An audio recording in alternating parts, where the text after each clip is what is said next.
Shadows of October. Truth is a fragile thing in war. It bends under orders, hides behind headlines, and drowns in the noise of gunfire. For every camera lens that captures horror, there is another that blinks just before the truth steps into frame. Soldiers obey, politicians explain, and the world scrolls past.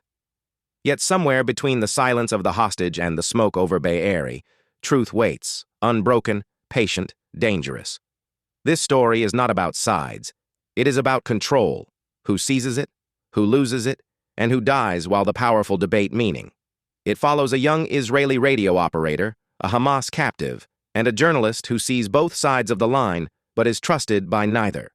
Their lives cross on a single day when chaos and command blur into one, when the difference between an order and a mistake disappears. What happened on October 7th was not one man's plan or one nation's sin. It was the echo of choices made decades before, when men in suits decided that faith could be used as a weapon and that enemies could be shaped into pawns.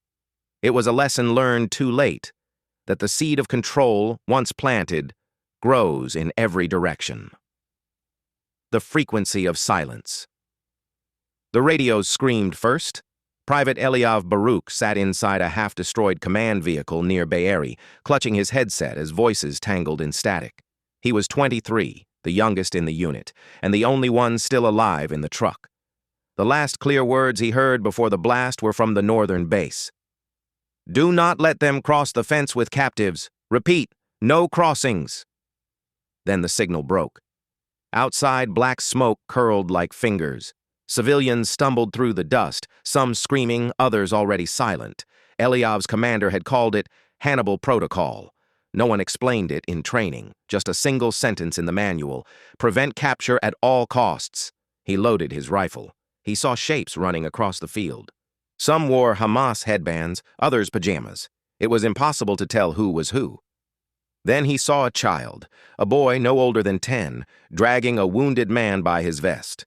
The boy was crying out something in Arabic that Eliav couldn't understand. Behind them, gunmen advanced toward Gaza. He froze. His earpiece buzzed again. At all costs. He didn't fire. Hours later, the village burned. Eliav was captured and dragged through a tunnel under the fence. He thought of the boy, the man, the order. He wondered if disobedience had saved or doomed them. Across the border, in a basement in Khan Yunis, Layla, the Hamas radio operator who intercepted Israeli frequencies, typed a final transmission. She had listened to Eliav's silence and knew someone on the other side refused.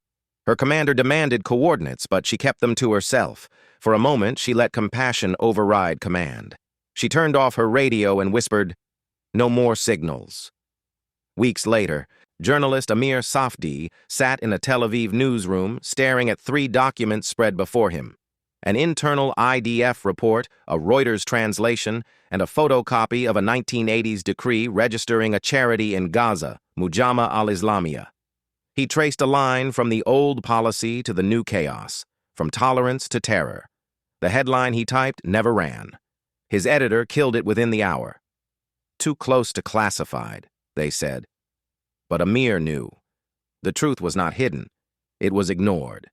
Every government, every movement had chosen control over clarity. He walked outside into the dawn. The air was heavy with ash, but the light was clean. Somewhere in the static of every broadcast, in the whispers of every soldier who hesitated, he heard it again, the frequency of silence. That was the truth no one could censor.